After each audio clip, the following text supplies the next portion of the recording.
So who put the spy in the bag? That's a question that's been asked by true crime enthusiasts for years now, and it's a question that we're going to try and answer today. Because when police in London conducted a very standard welfare check back in August 2010, they couldn't have known that they were about to stumble upon one of the most baffling cases in UK history. Gareth Williams was known to friends simply as a genius. From an academic standpoint, what this man didn't know wasn't worth knowing. But just how much did those who described Gareth as shy and modest actually know about the man himself? Because these friends had no idea about the double life that Gareth was leading. They thought that his time might have consisted of cycling, running and buying clothes, but really, this man was stopping terrorists. He was shutting down money laundering schemes between the mafia, and he was gathering sensitive intelligence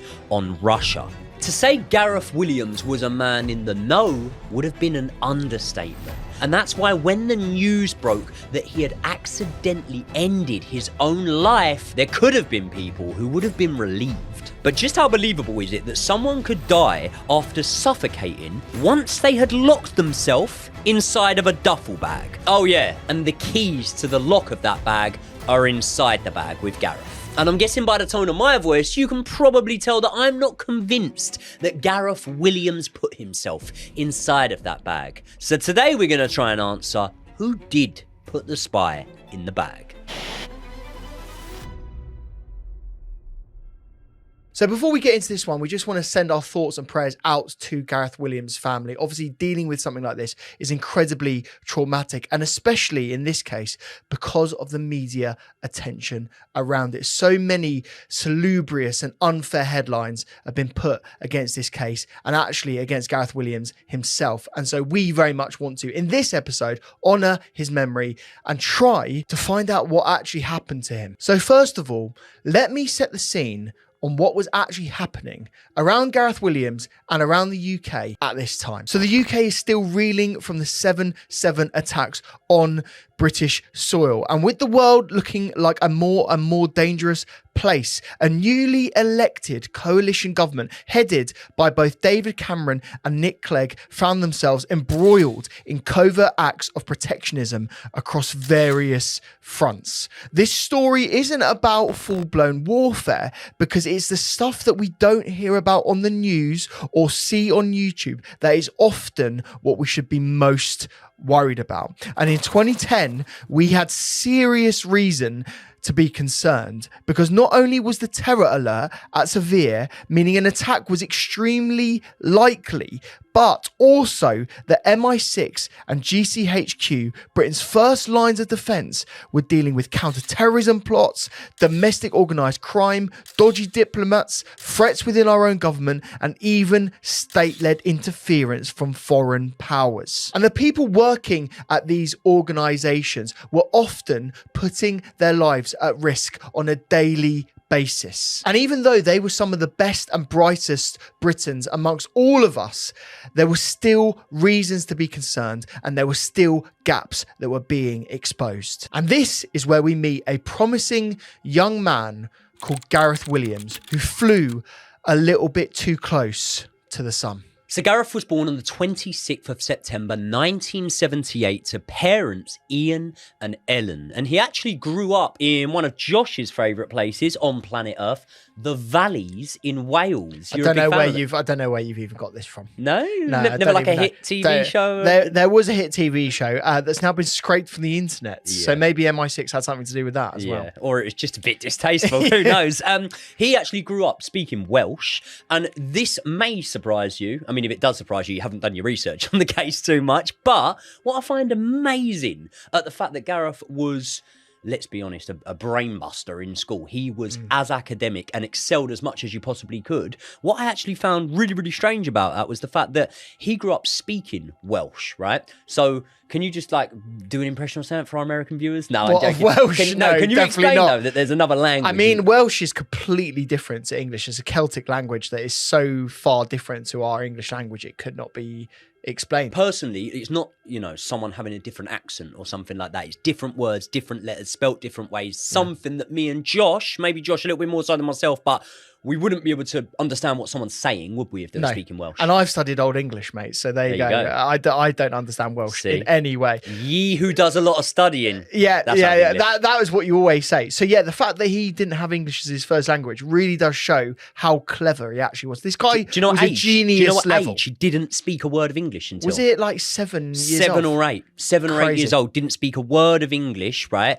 But obviously once he went to school, which we'll speak about in a sec, really, really excelled. He did have a sister, Kerry Sub, I believe it's pronounced, her surname. He was particularly close with her, actually. He spent a lot of time with her during his formative years, and they had a good relationship. And although he learned how to speak and write in English at school, it was mathematics that he initially really, really accelerated in. He took his GCSE maths exams 2 years early, and by 13 years old, he was apparently taking and passing A-level maths. Most kids that usually take A-level maths aren't actually kids by law. They're of legal age, around 18 years old. And the list of achievements keeps getting more impressive.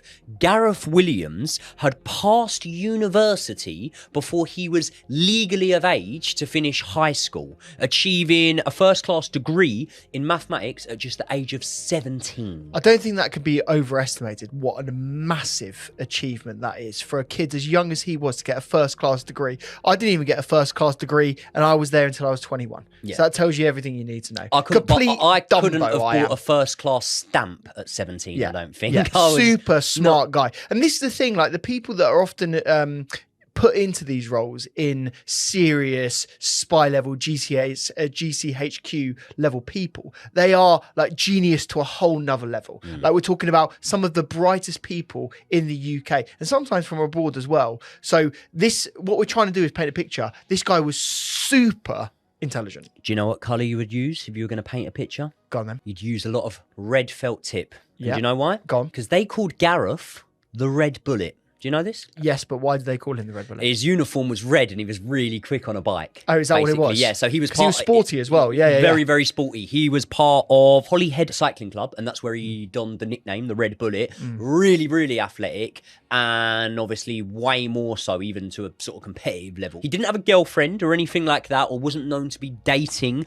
around the time of the incident, but that is kind of contested in ways that we will get into, because there are people that Gareth himself allegedly told that he did have a girlfriend, and there are friends and associates that were close to him that said around that time he was actually looking for a potential partner. And the reason this is relevant is because although no one ever did see him with a woman, like I said, he did claim to have a girlfriend. Do you know about this? No, I never knew he had a girlfriend, no. So he had a specific encounter with a shop assistant somewhere in London. It was because he was buying some women's clothes at the time, and he said that they were for a girlfriend of his who was tall and slim. Wait a second, did this girlfriend actually exist then? We'll get into that when we get to it. But firstly, let's just get back to Gareth for a second. Because in the year 2000, he enrolled in a postgraduate certificate in mathematics at the St. Catherine's College. He actually drops out a year into that course to pursue a work opportunity, and that's with GCHQ. So GCHQ is the Government Communications Headquarters. Would I be wrong to really dumb it down and summarise it and say it is the UK's version of the American Special Services? I think it's an equivalent of that. They mainly focus on domestic matters from what I can tell. And really it's about code breaking, it's about digital operations and that sort of thing.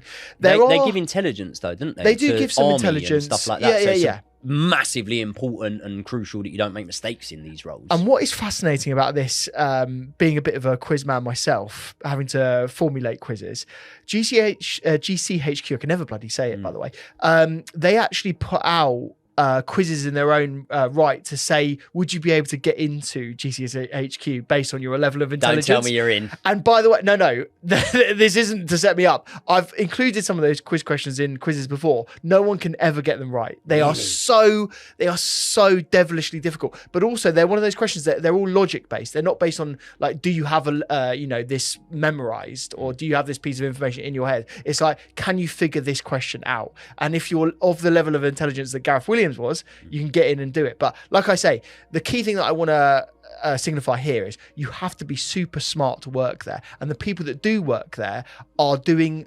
things that are incredibly difficult, and us laymen would never be able to get our head around. Things that you need to be highly intelligent to be able to carry out, and things that you need to have a high level of trust and secrecy about you to be able to carry out. Obviously, they work on counter-terrorism, they work on cyber attacks, and loads more sort of cases and areas that are massively, massively sensitive. And that's why it was said that Gareth was massively secretive about his role within the company to both friends and family. Those that were around him at the time did know that he really enjoyed his work in Cheltenham, where the GCHQ headquarters are, and that's why it was a huge decision that he had to make when he was asked to transfer to London to the MI6 headquarters in 2009. They needed Gareth's expertise in both code breaking and mathematics for a range of different operations, and therefore not only would he have to move workplaces, he'd have to move homes, relocating from the annex that he had been living in for over 10 years in Cheltenham to a top floor flat in Pimlico, just yards away from the MI6 head office. Right, I know that you are considering a trip this year, and what you shouldn't be worried about is how much stuff you could fit inside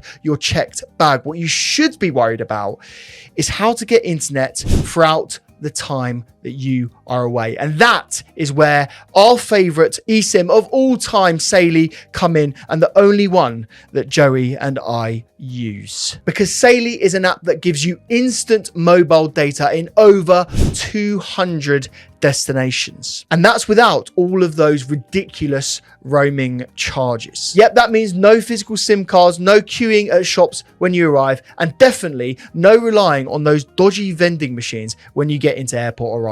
So how does it work? Well, first you download the Saily app. Then you pick a country, let's say, for instance, right now, the US. Choose how much data you want and for how long, and then you install your eSIM. It is as simple as that. And the best part is, as soon as you land, it activates instantly. So you're online straight away, your maps are working, you can book your Uber, your Instagram is unlocked, and you can start making memories straight away. And you only ever have to install the eSIM once, which means when you're on your next trip, just buy another plan, and it is simple as that. And we found it's even faster than some hotel Wi-Fi when we are away. So that's even another reason to pick up a Saily eSIM. Plus, you even get inbuilt ad blocking as part of your plan, as well as 24/7 support wherever you are. And if your phone for whatever reason isn't compatible, which I know it probably will be, you get a full refund, no questions asked. So before your next trip, download the Saily app. And if you use our code Joey and Josh, you'll get 15% discount off your order. Remember, the link is saily.com/Joey and Josh. It's also in the description below if you want to pick up a plan on us. Big thanks to Saily for supporting the channel, and thank you so much to all of you for supporting them. It makes a huge difference to us. Now let's get back into the video. And despite Gareth having a couple of friends in London that he was close with and that he would sometimes spend time with, no one ever actually visited Gareth's flat. No one has been recorded other than Gareth and the police as ever going in there, by the way. And although he had some friends, Gareth actually did a lot alone. There was evidence and proof that he visited the theatre alone. He would cycle often alone, and he would go shopping alone. And people close to Gareth around 2010 noted that when he spoke to them, he did sound a bit dejected. He wasn't really comfortable with working in London. And in a nutshell, Gareth Williams, according to family and friends around him, didn't really like the rat race that working in London for MI6 provided. And that's why in August 2010, Gareth puts in a request to head back to his former workplace at Cheltenham. A request that was accepted by MI6, meaning that by September 2010, Gareth Williams would be working back in Cheltenham. And although I wouldn't describe the days leading up to his death as normal, they were pretty normal for Gareth. He arrived back in the UK on August the 11th after a work trip to the United States. On the 12th, he went to the shops and visited the MI6 offices, although he wasn't officially supposed to be working that day. And he did work the following day, the Friday this was. And when he finished, he went to a drag show in Bethnal Green. And on the 15th, he was captured by some CCTV entering a couple of different shops, including Harrods. And although he wasn't seen again, there's digital evidence to suggest that Gareth was alive for quite a few hours after that, and that he was looking and surfing the web on his laptop. In fact, that digital footprint goes all the way into the early hours of the 16th of August. But then the trail goes cold, and no one can get hold of Gareth. So Gareth wasn't seen for about a week, and in that time he misses 3 very important meetings at MI6. And despite having a very high level of security clearance, his absence didn't immediately trigger any concern by his actual work, which is a little bit odd, you have to say, at this point, especially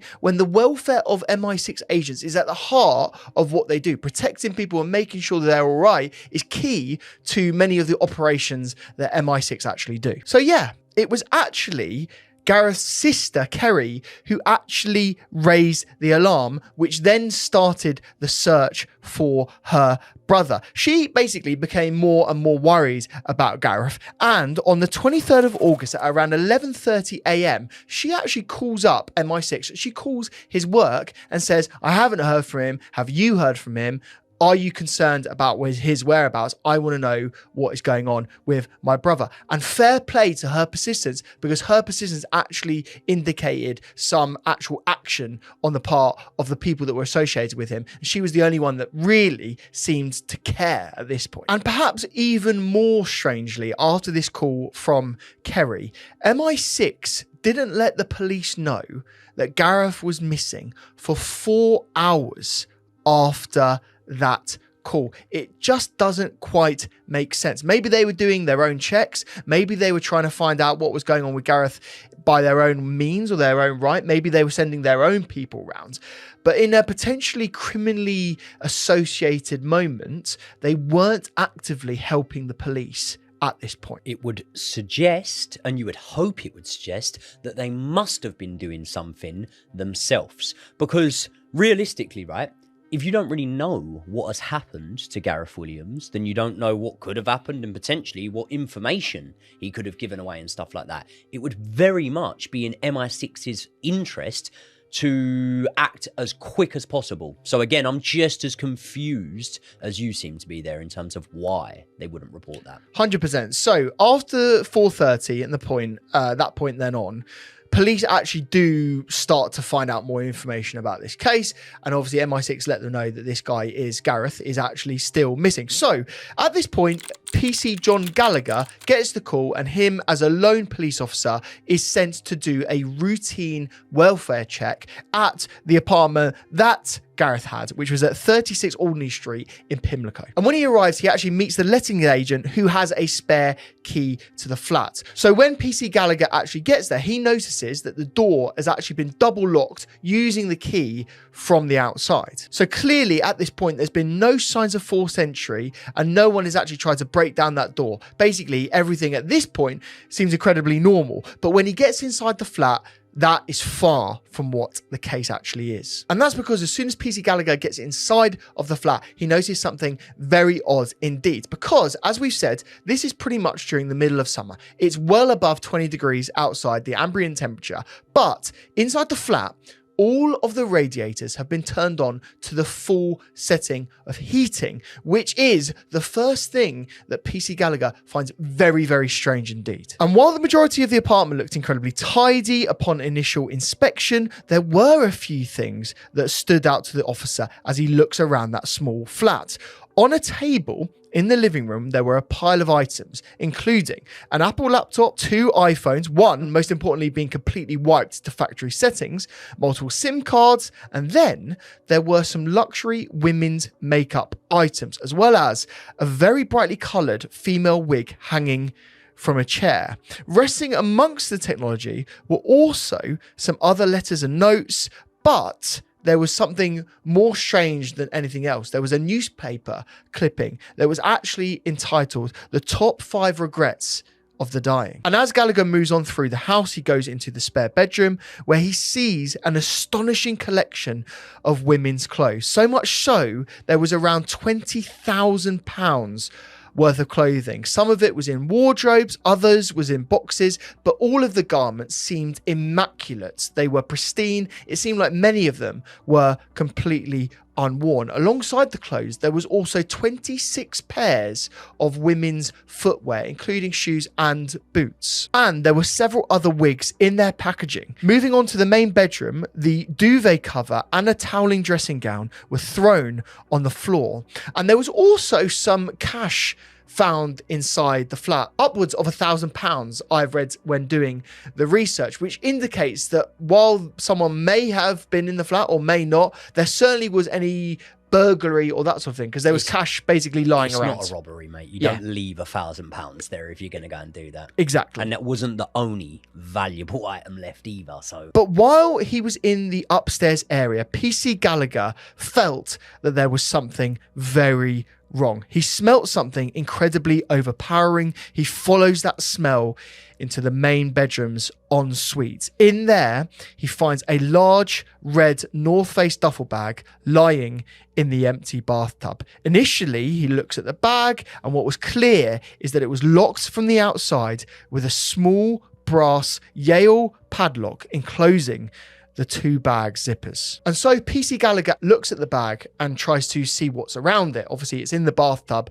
And what he finds is that there is a dark red liquid emanating from the bottom of the bag. And then he tries to pick it up to see if there's any other evidence or damage to the bag itself. And upon trying to pick it up, he realizes that it is incredibly heavy. It is at this point that he knows this is very serious indeed. And PC Gallagher then calls for backup. Specialist officers arrive and they make a small incision down the side of the canvas bag near the zipper, and they carefully avoided the padlock to preserve any potential forensic evidence. When they finally get a look inside the holdall, they are greeted with a truly devastating sight. Inside is the body of Gareth Williams, lying naked in the fetal position. He had been crammed inside the bag, and it looked like there was no other indications of a struggle or any defensive marks. It looked like he'd got into the bag of his own accord. And perhaps most hauntingly of all, the key for that Yale padlock that I just described was found inside the bag under Gareth's body. So it seemed, by all accounts, that he'd locked himself inside the bag. You know, you said looked like he got in the bag himself, right? If I picture lowering myself into a sports bag or a duffel bag or something like that, I don't necessarily picture my final resting position being similar to how Gareth's was. Can you describe that to them? Yeah, basically it was fetal. His hands was rested sort of crossed against his chest. I mean, it seemed staged, posed. It seemed like it was sort of like organized. I mean, the wording I would use, mate, is packaged almost, and that was the wording I've actually read on a few reports. That's what people had noted. It seemed almost like he had been perfectly packaged into the bag because of this bag being so small and because of the way that his body was almost curled up, like you say. Yeah, exactly that. So now authorities had to find out exactly what had happened to him. And as you can imagine, his line of work, this had to be done at an expedited rate. We had to fully understand what had happened to him because this was really now a matter of national security. There were potentially people or third parties that were trying to intend harm upon someone associated with the spy world, the espionage world of the UK. And so not only the police, but also MI6 and the Secret Service agencies of the UK were very much involved in trying to understand what had happened to Gareth at this point. And what they find inside of the flat is pretty terrifying in itself, because there wasn't a lot of evidence at all. It looked like the flat had been wiped of DNA evidence. Obviously, when you go into someone's home, you often see DNA everywhere. You see fingerprints, you see hairs, you see various other... Especially when you go there uninvited. Exactly. 100% you're going to find coffee mugs with DNA all over it. You're going to find clothes that haven't been put away. It's going to be a scene that you can take a lot from. And people might be going to us now like, well, obviously there's not DNA everywhere. Like sometimes you clean up and there's no DNA. Well, let's talk specifically about the bathtub. If Gareth Williams had lowered himself into a bag in a bathtub, what would be very, very clear is that on the rim of that bathtub, you would see fingerprints or palm prints or footprints of him getting into the bath itself.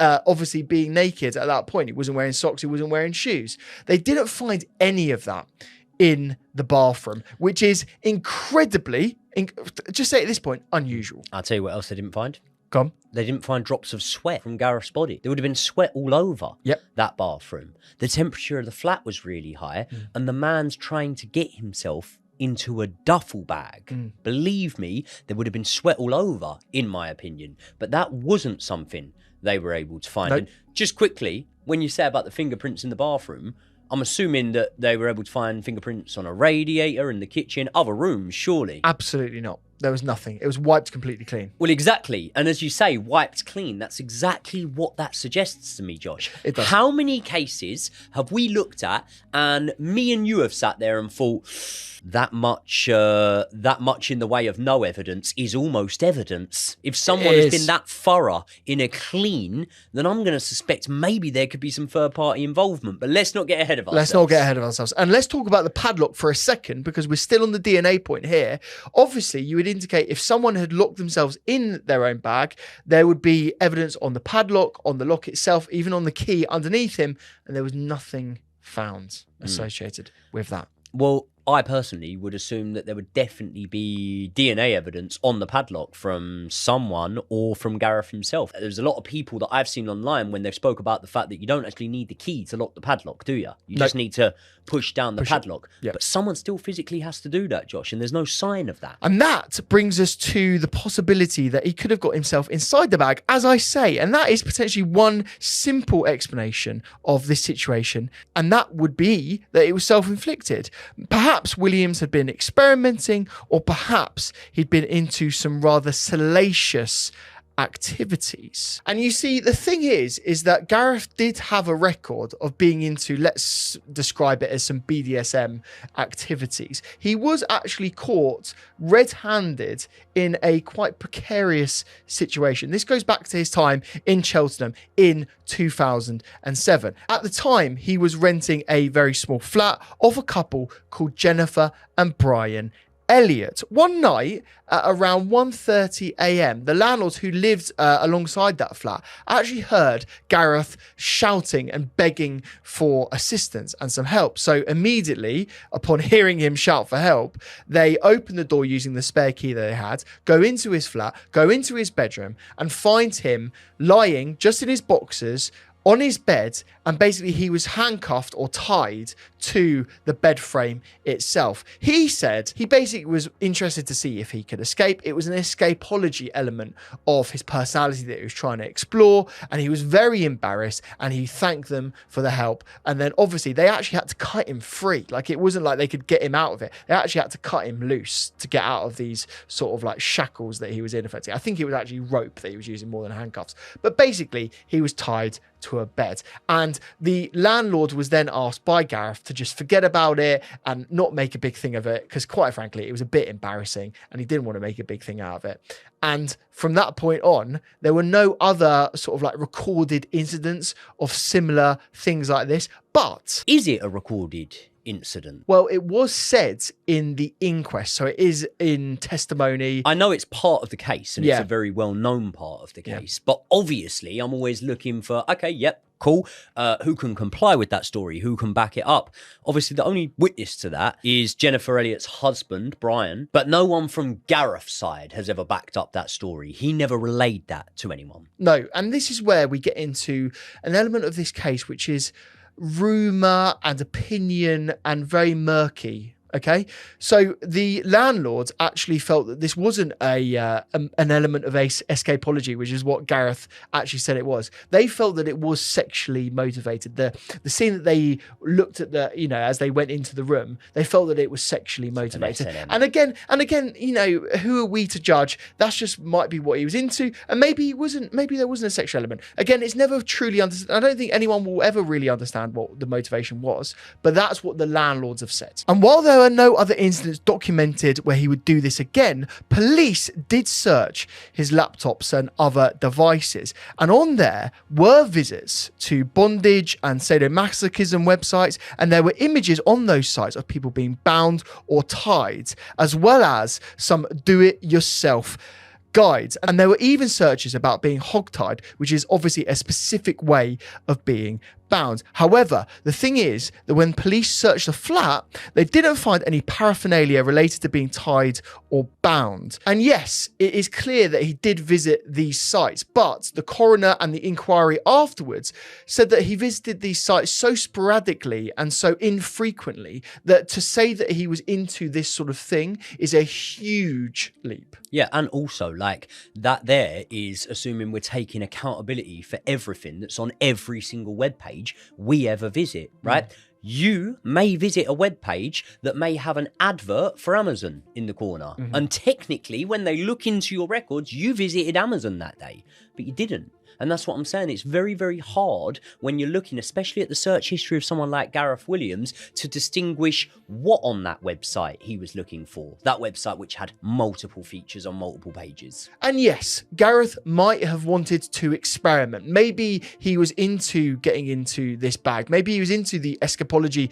element of it. And maybe there was a sexual element to that. The thing is that we have to say at this point, it's all maybe. It's all conjecture. We have no idea what he was into, and we have no idea if this was self-inflicted. Now, the point that I have to make at this juncture of the episode is that a lot of people have tried to get into this bag and do experiments to show whether it is physically possible to do it yourself. Do you know who did get in the bag about 400 times and tried to do this experiment? Who? Failed. He was unsuccessful. Who was it? It was a good friend of yours, a man you know very well. See if you remember the name from me saying it.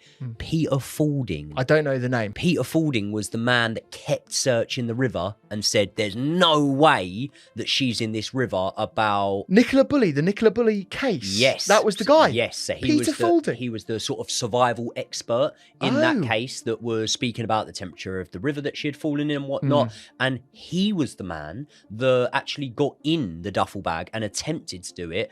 The reports are 400 odd times unsuccessfully. Yeah. And he's not the only person that has done this, by the way. There's been several other reconstructions, people trying to do it. There's another guy on YouTube called David Winpenny who's also tried to do it. He did it over 100 times and he couldn't get anywhere near it. The key thing is, with all of these reconstructions, again, we're going to show footage of this as we're talking about it, but basically people could get into the bag relatively easily. Like, it's quite easy to get. It's a huge bag. I just want to say, like, it's a big old thing, a duffel. So it's quite easy to get in that. But the difficulty was, one, zipping the bag back up when you're inside it. Obviously, you don't have the pull of the zip. You're doing it from the inside. And the thing that was basically impossible was locking the padlock from the inside. Like you just don't have any leverage. Like, you cannot physically do it. That's not the thing that's impossible. Go on then. I'll give you the thing that's impossible. Doing that without leaving a fingerprint or DNA. Yeah. Was Gareth Williams wearing a hazmat suit by any chance when he was found? No. He wasn't, was he? So I don't know how you can do that without leaving any DNA. And the one point that maybe you're about to go into and haven't is the fact that there wasn't really a sign of a struggle. No sign of a struggle, no defensive injuries, not even any damage from within inside the bag. Obviously, if someone's trying to escape or someone's concerned for their own life, they would be hitting the hell out of the bag. And let me just run you through something, misadventure. You're trying something out, it's a bit of a fetish, it's gone a bit wrong. Gareth Williams would have had between 5 and 10 minutes after entering that bag until he became incapacitated, unconscious from lack of oxygen. There'd have been a struggle in that 5 or 10 minutes, in my opinion. There'd have been Gareth Williams trying to get out of that bag. There'd be defensive signs of a struggle. When you're looking at signs of a struggle, Josh, you know, they're not just looking for bruises on your body. They do a lot of things. They examine facial expressions and that to see whether there were signs of a struggle. every bit of testing they did showed no signs of a struggle and showed no signs of any damage to the bag. So what you're telling me right now is there may potentially be third parties involved in this crime. And you'd be right to do so, Joey, because while we've said that there was none of Gareth Williams' DNA on the padlock or zips, there was later found to be 2 unnamed people's DNA on those items. But it wasn't just that. There was also a single unidentified hair that was found on Williams's hand that did not belong to him. And as you can imagine, this story, the secret agent element, a young British man apparently murdered on British soil in a well-to-do area of London in broad daylight from an unknown assailant or assailants still being at large, potentially connected with covert affairs of foreign powers, boiled into a fever pitch amongst tabloid newspapers, 24-hour news, and ultimately the British public at large. And that's with Gareth Williams being associated with the agencies that we've just discussed, the spy element, the element of national security, the tabloids, the newspapers, and the news all started broadcasting all over the place about this man and his murder. Initially, so falsely that they actually said that he'd been stabbed in his own home. But from that point on, it goes into a full-blown character assassination of Gareth Williams, basically consisting of completely fabricated stories, talking about his sexuality, about his interests, about his substance taking, about his sex life, even making fun of him being a geek. Even introducing hypothetical characters into the story, not something that was printed and put out off the back of police reports, for example. Do you know this? There were newspapers that were reporting that he may have been in a same-sex relationship and that it could have been a former lover, a jilted lover, something like that had done it. There was nothing for them to really run with that story ever. No. And this is the thing, again, the newspapers were not using any form of evidence. They saw this story, they know how salacious it was, and they were interested in covering it as a result. Okay, so what we must make clear at this point is that no substances or alcohol or anything poisonous even were found in Gareth Williams's system by the post-mortem, by the autopsy. Officially, that is. And as you can imagine, Gareth Williams' family were obviously dealing with an immense loss, but they were also dealing with all of this coverage that they were seeing, all of the lies that they were being spread at this point. And so you can imagine what a horrendously traumatic moment of their lives this must have been. The coverage got so bad that some people actually said that it affected the police's investigation. So what I've got to ask you, Joey, is what actually happened from this point on in the investigation to determine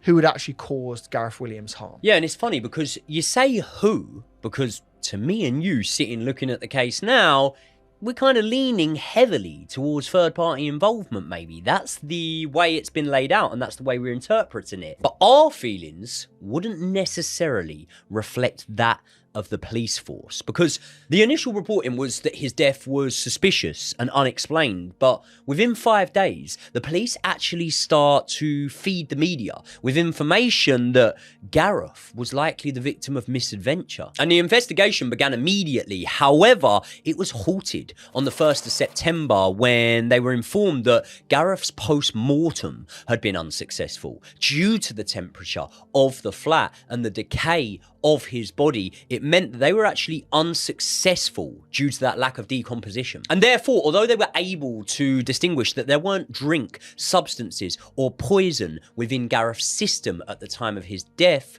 they weren't able to prove how exactly he died. 3 weeks later, Gareth Williams' funeral takes place, with the current head of MI6 at the time, John Sawyers, attending. And the inquest was actually delayed until April of 2012, over a year and a half on from Gareth's death. A year and a half in which Gareth's family had expressed concerns about the handling of the potential tampering that MI6 could have done. But by May 2012, the inquest has wrapped up. 8 days from its starting, Dr. Fiona Wilcox delivered a verdict that Gareth Williams was unlawfully killed on the balance of probabilities. She felt that Gareth was likely forced into the bag without physical force. The bag was then placed into the bath and the flat was completely swept. Dr. Fiona Wilcox didn't give an indication into who she thought that person could have been. And MI6 was also held accountable for their flaws in the handling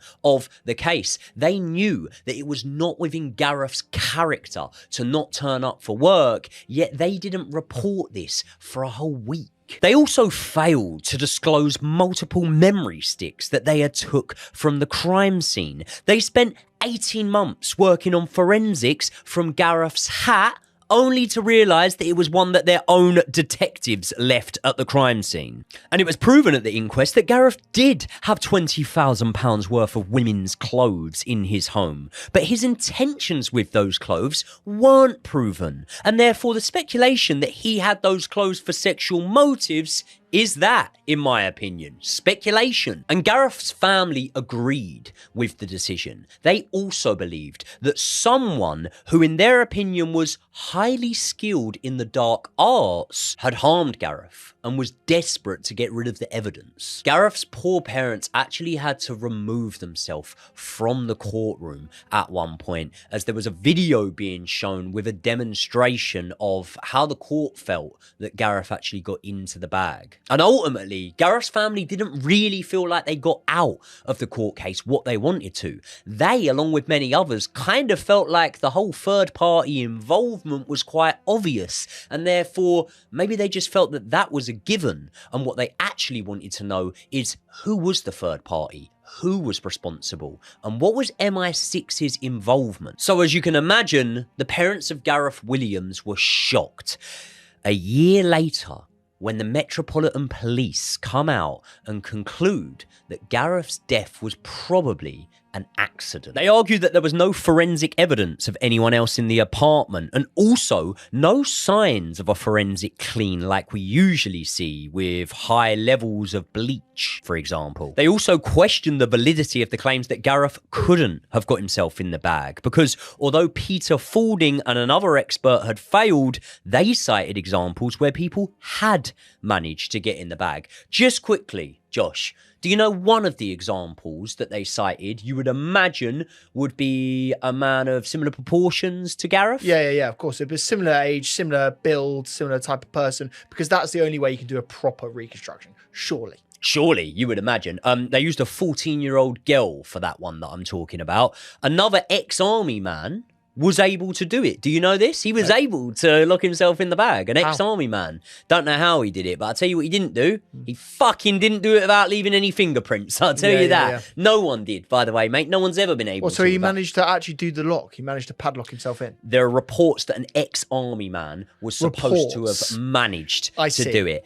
However, when I do say these were reports that were used in a court case. There you go. Yeah. And they also noted that Gareth had no known enemies and no reason for anyone to want to harm him. Can I ask you a question, Josh? Just quickly, we'll go into it later. Would you say that if I accepted a job at MI6, I potentially might have had what I might not class as enemies, but people in life that might have had the same intentions at times, depending on circumstances, as enemies? I feel like he would have had a countless number of enemies, because his job on a daily basis was hunting down criminals, was hunting down potential terrorists, was hunting down various nefarious people in connection to his role. So yeah, I would say he had quite a few enemies, potentially. I would agree. I would say that anyone that has highly sensitive information then does potentially have what some might describe as enemies. And speaking of the court himself, they also spoke about the fact that the landlord from Cheltenham had said that once she had to untie Gareth, and therefore it could build a case that it was misadventure gone wrong. The family of Gareth and their legal team obviously rejected this conclusion, Josh. They said that they believed the official outcome that was given by the coroner is the one that they believe is closer to the truth. Can you see why they've said that? Yeah, 100%. I think at this point of the episode, we've just got to basically rule out that this was basically self-inflicted, or that he did this to himself. And I think we should just go for it right now, because I think it's quite easy to disprove this, to be honest with you. So basically, the fingerprints, the DNA is quite obvious. Like, basically, I feel that is the most overt stumbling block that anyone can come to it. The fact is that no one either could prove that they could lock themselves in a bag. I think it was incredibly difficult to do it. We've seen footage of it over and over again, and anyone that's actually tried to do it and do it on camera, by the way, not just a random army person that thinks they can do it on camera and prove it, has found it basically practically impossible. And the point is, as you said over and over again, DNA. You leave DNA on it. And do you know how you don't leave DNA? There's a way. Come. There's a way. They've always got to have a way to describe and explain things. The way you wouldn't leave DNA is if you stood in the middle of your lounge, got yourself in it somehow, standing up, tied it up, and then you jump on 2 feet, however many times it takes you to get in the bathroom. And then what you do is you do, a salmon jump into the bath. Tell me, Gareth, let's say, I want to do it in pounds for these lot. Let's say around between 140 and 160 pounds he was, right? Yeah. If he jumps in a concealed bag into a bathtub, is it going to leave enough there? I'm not suggesting a bruise, a cut, anything like that. Is it going to leave enough there that an expert in determining how you died is going to be able to see? It's going to leave a mark. It's going to leave a mark, it's going to leave something. It's going to leave a mark. And that tells me there was nothing on there. Someone must have put him in that bath. Also, mate, if the police do believe it's a mistake or misadventure, how do they explain the radiator? Oh, what, the radiator's being on full blown? The radiator was on full blast in August 2010. Yeah, it was hot weather at the time, warm weather as you would expect from summer in London. He is in London as well. That's something that also contributes towards, your heating in your house and stuff like that, built up area. He had the radiator on full whack. Yeah, that radiator hadn't been on full whack all day. He'd been recently moved to that, but there weren't any fingerprints there. Let me ask you something, Is it easier to sweep a scene before or after the incident? Much after. After, isn't it? Obviously. Yeah, a lot easier. How does he sweep it once he's dead? He can't sweep it himself. He can't. That's the thing for me. Once you've got past the DNA, the whole thing just falls apart. It's the cleaning up fairy, isn't it? Yeah. The cleaning up fairy that our mums and dads used to moan. Oh, the cleaning up fairy will do that. Well, she must have cleaned the scene, honestly, because I can't see anything here that would lead me down the road of going, oh, yeah, maybe he did do it. And I'll tell you what I include in that. I include his ex-landlady. Where's the proof? Oh, my husband saw it. Okay. I mean, if you've got reason to, and I'm not suggesting this, but I'm looking from other people who view the case differently. If you've got a reason, potentially, to be dishonest about something, potentially your husband might have too. And I'm not saying that's the case. But what I'm saying is, if the foundations for this case are built on the fact that, no, trust me, he used to be into sort of misadventure and kinky stuff, ask the landlady, not strong enough. And also, by the way, right, if you make a mistake like locking yourself to your own bed and you have to shout out for help and try and get some assistance immediately, you're probably going to make some other mistakes. You're probably going to leave some form of evidence. I can imagine, by the way, that bed frame and all of the associated paraphernalia around that, the rope, etc., would have had his DNA all over it because he made a mistake. He got caught out. He was trying to do something funky and he literally got found out. And if you were a policeman investigating this case, Josh, I think you would try to use something they call pattern recognition. Yeah. Right? What happened when Gareth Williams made that mistake at the Cheltenham flat all those years ago? He called out. He called out. He tried to get free. He was banging himself on the floor, and he managed within a couple of minutes to get someone to come and help him. His landlord. Yeah. There was none of that. No. There wasn't a sign of a struggle. No. And what that tells me is, in my opinion, Gareth Williams was incapacitated when he was put in the bag. The only reason I could see as to why there would not be a struggle. So why don't we get into the theories then? Because I think quite easily at this point now, we've ruled out that it was self-inflicted and that it was just him. So we've got to discuss third parties, and we've got to discuss who those third parties might actually have been. And in my head, there are 3 prevailing theories about who this could have been. And what I'm going to do is take you one by one through these theories, and I'm going to leave what I feel the most credible theory is to last. So why don't we start off with theory number 1? which is a consensual encounter gone wrong. So apparently, Gareth Williams had someone round his flat and basically was in a relationship of some degree. We're not casting aspersions on whatever the relationship style was, but he was in a relationship with this person. They were involved in some sort of sexual activity or some little kink. We're not judging anyone. Each their own. Whatever they do behind closed doors is up to them. But unfortunately, this little kink went a bit wrong, and basically the other person panicked, and in this panic-stricken state, they didn't know what to do. Gareth Williams then passes away. They're incredibly concerned, and so what they start to do is clean up the evidence. They wipe away what they can wipe away, and basically they disappear into the night because they would have been associated with the crime. They effectively might have even been convicted of murder. And luckily, that person, by the way, never had any digital interaction with Gareth. Nope. Every bit of interaction that person and Gareth ever had was face-to-face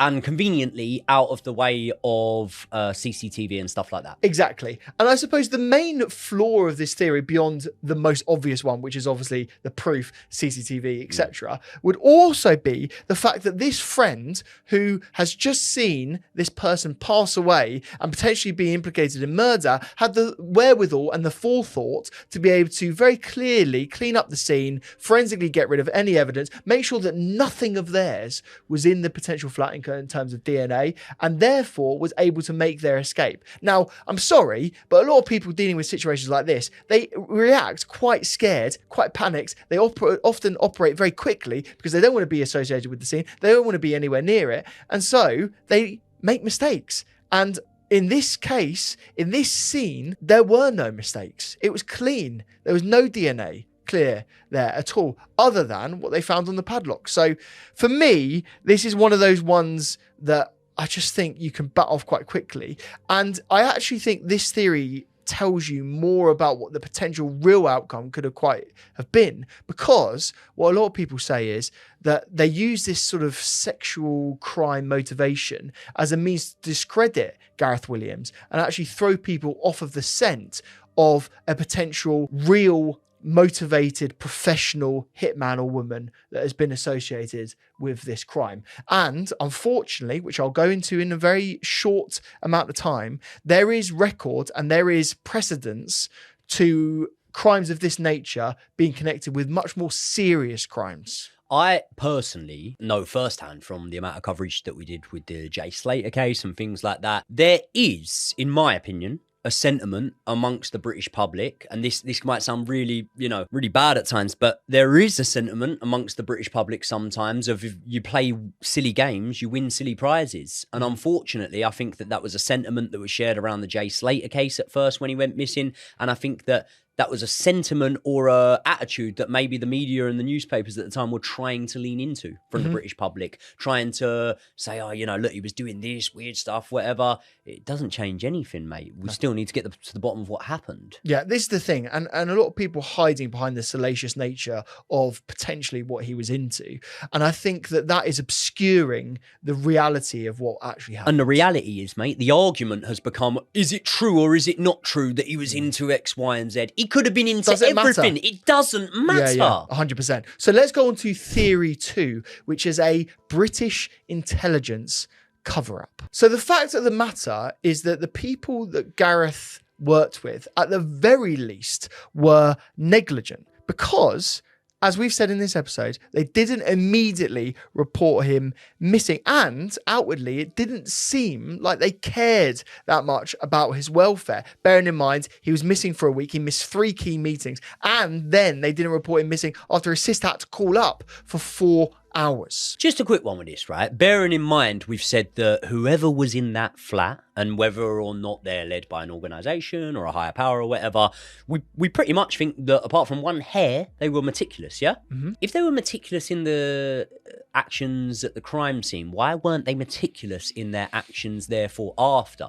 Because if I did have involvement, what I would do is I would make sure I dot every I and cross every T. Do you know what I mean? I would want to make sure that I follow the usual procedure if someone's off work and things like that. And I feel like the crime scene and the handling different reflections, and it kind of makes me think they weren't done by the same person, but that's just my opinion. But this is the thing, there's another theory, or I should say side of this theory, which is the intentional delay may have been part of the crime. And what I mean by that is we've discussed very overtly here that the Radiators were on. We've discussed that. And so decomposition is a key part of the crime scene. Basically, a man in a bag in a bathroom in what must have been a 30+ degree environment, it would aid decomposition very quickly. Now, if you enabled someone a little bit of a delay, if you waited a week or so and then you went to the crime scene, it would look very different to if you went the next day. Yeah. And so the intentional or perceived intentional delay by the authorities does seem a little bit strange. It would undoubtedly be of huge benefit to whoever potentially did that. Yes, 100%. And you're going to leave it at that, are you? So fair enough. Now, let me explain this theory in a little bit more detail in terms of why it could be the British Secret Services then. Because there are rumours that Gareth Williams had worked on a secret project, something which MI6 were not happy about at all, and actually was on behalf of a friend of his. Apparently, and we should say this is very much apparently and very much allegedly, there's nothing really to back this up in evidence other than rumour.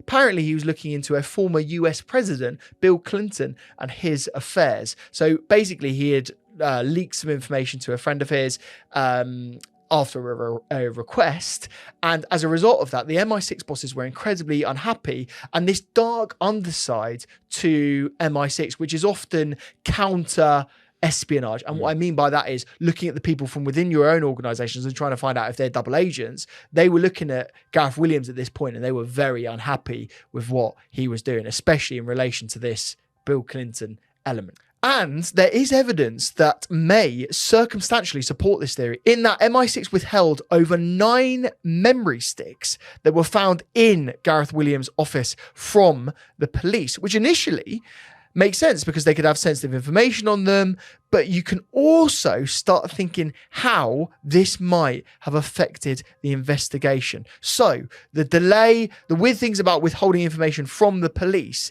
it doesn't quite add up. Not to counter that, but just to go back to when we said about like pattern recognition and stuff like that, and behavioural traits, which is something that detectives and officers will look into a lot. I'm not saying it's the sole occasion, but to memory and to what I know, if Gareth Williams was to have, in effect, what you've just said there, blabbed about something secretive at work, it would have been the first time that I knew him to do that. Yeah, 100%. And I think this is quite easy, therefore, to write off, because one, it's based on a lot of rumours and not necessarily a lot of evidence, which in this MI6 world sometimes can be the key thing, isn't it? Because not a lot of it is documented. But also, I feel that there are so many leaps that you need to take to believe this to be the case, that with the final case that we're going to go on to in the final theory, I believe that there is a lot more to it than what you've seen from the British Secret Service assassination theory. Well, I'm interested to hear about this one then. So the third and final theory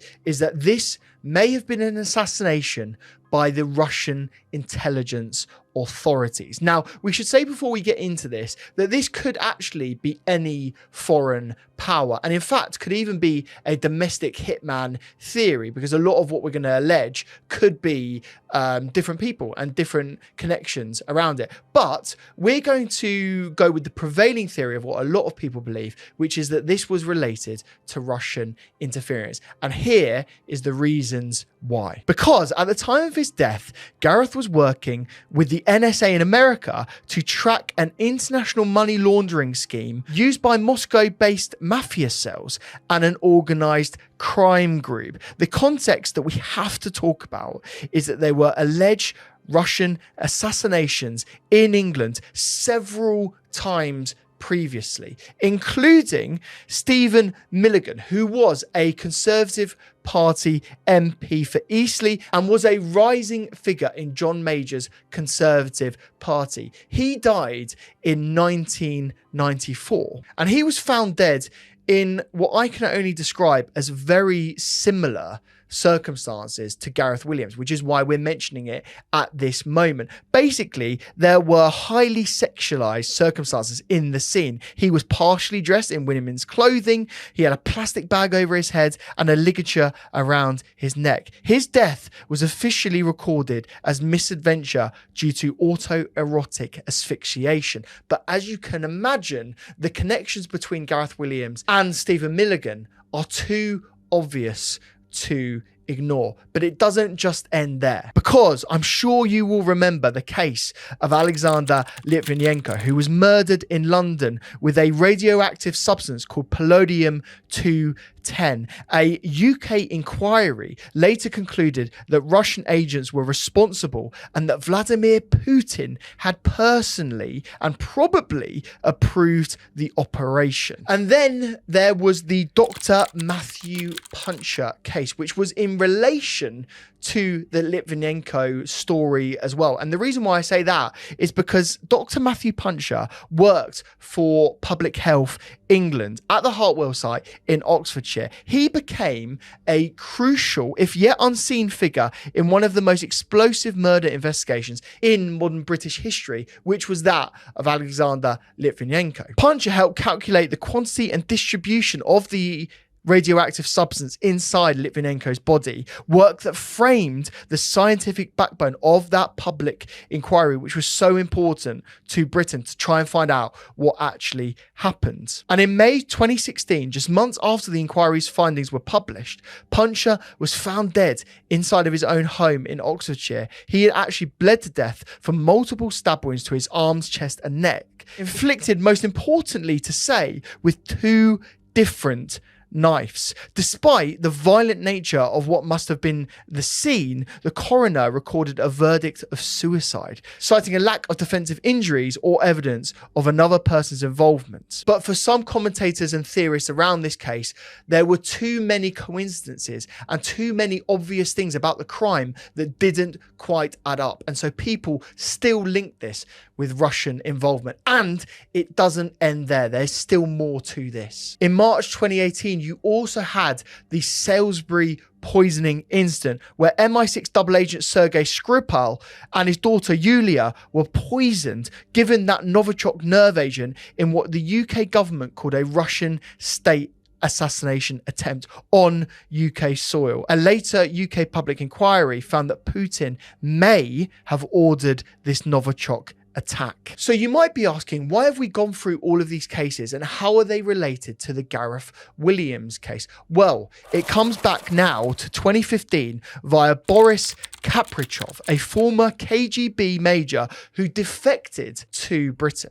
According to some of Boris's sources, Gareth Williams was actually identified and targeted to become a double agent for Russia. He was actually potentially blackmailed to turn head and go and work for the Russians. But Gareth Williams declined this offer, and so much so he actually went on the offensive. He threatened the SVR, which is the Russian Secret Service, by saying that he knew the identity of a Russian mole operating deep inside GCHQ. And Boris said that this claim effectively signed Williams' death warrant, leading to the SVR with no choice but to eliminate him to protect their undercover agent. And Boris actually lived, I don't know if you know this, mate, in the same part of London as Williams. He said he saw lots of Russian diplomatic vehicles in and around the crime scene around this time, which he indicated to the British public that might have been the connection to Gareth Williams, and it may therefore have been Russian involvement. And it wasn't just that. Boris actually goes on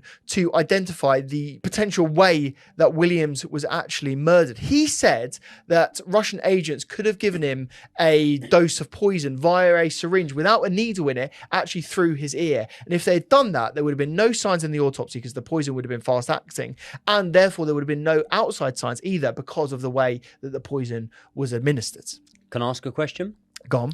Why did they need to put him in a bag? Why couldn't they just kill him? Why would they need to go to his flat and put him inside a bag? And before you answer and say, they could have gone to his flat to see what information is there. Yeah, I know that. Why would they put him in a bag? I think this all goes back to the sexual element of these crimes. I think there's a theory or a reason to create these crimes where people want to connect it to sexual affairs, so that the tabloids, that's all they end up talking about. And so the real attempts or the real reasons are obscured. And so by doing this, you're discrediting the person, you're making people talk about other things, and you're not really looking into the real reasons why you commit these crimes. And that's often why I mentioned other cases in this that are similar, but also why some of the scenes seemed a bit strange and staged. Like the fact that the woman's wig was on the living room area and hanging on a chair. The reason why there was that newspaper article left on the dining room table. There were lots of things that may potentially just be coincidences, Joey. But there's a lot of things for me that felt that they had some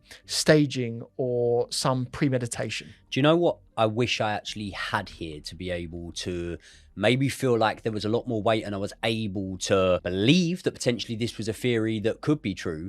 And that would be potentially someone rather than Boris Karpachov actually saying this, because it's not a secret that, and again, this can be debated and you can see it however you want, but in a way, it would benefit him to say it, wouldn't it? Because he needs to be seen to be given as much information as physically possible to protect his own back, to be seen as useful so that he's kept alive in the UK. Yeah, and so that we will give him a home and whatever and still see him as a source that we can get intelligence from and information from. And if that dries up, which let's be honest, after a certain amount of time from living outside of the country after defecting, you would imagine it could. So again, that's not me saying that there, but it's me saying that I don't necessarily believe that he's the most credible witness here.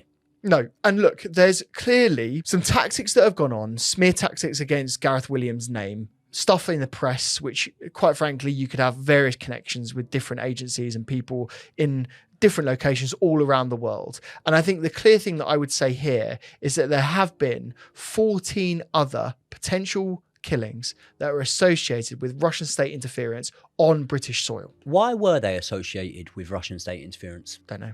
Usually, for the most part of these cases, because there was evidence for that. Yeah. So say, for example, with was it the Salisbury poisoning, I believe? Yep. Salisbury poisoning, sorry. There was a type of poison used that could be linked back to Russia, reportedly. Novichok. Yes. And there you go. And what I'm saying is, why in some of these cases we're less secretive about things, but in this case weren't? Well, I think it's sometimes as simple as people make mistakes and they give away the evidence that they are potentially trying to hold. And this is the thing. I feel that the circumstances around this case actually give more weight to this potential theory being correct. And I used the fact that the radiators were turned on, the fact that he was placed inside the bag, the fact that it could have been a quick-acting poison, and therefore all of the circumstances that I just mentioned meant that the autopsy and the post-mortem were a direct result of that. Now, again, we used the delaying tactic as a potential reason why the theory 2 could have been correct. The British state interference could have been the potential reason why that happened. But what was if Russia somehow slowed the whole process down, obscured it, potentially did other things at the time, which meant that this case and the circumstances around it meant that he was more decomposed via a week as a result. It does. I know what you're saying. The hard part for me is every time we start to build a solid case against one person, you start interacting elements of that case that would benefit the other person, such as MI6, for example, right? And it kind of leads me down a chain of thought, which can be a little bit dangerous sometimes, because it isn't one where I've got a clear indication of what has happened here. But I do look at this case and believe that I think there's a very good potential for both to be involved, for both a third party Russian, whether it was whether it came from a state, whether it was an assassination, or whether it was something that MI6 have a lot more information on. So when I say potentially come from both, obviously I'm going down the lines of the Russian intelligence assassination, but I don't personally believe that MI6 just knew nothing about this, that it was an innocent mistake that just so happened to be a coincidence and a benefit for whoever did murder Gareth, if that was the case, in terms of the level of decomposition of his body and how long he was left. I find it strange with every part of the case to not believe that on some level, both parties are involved. Yeah, and 100%. And this is the thing. And this is why this case is so fascinating and why so many people wanted us to cover this, because there isn't a clear answer.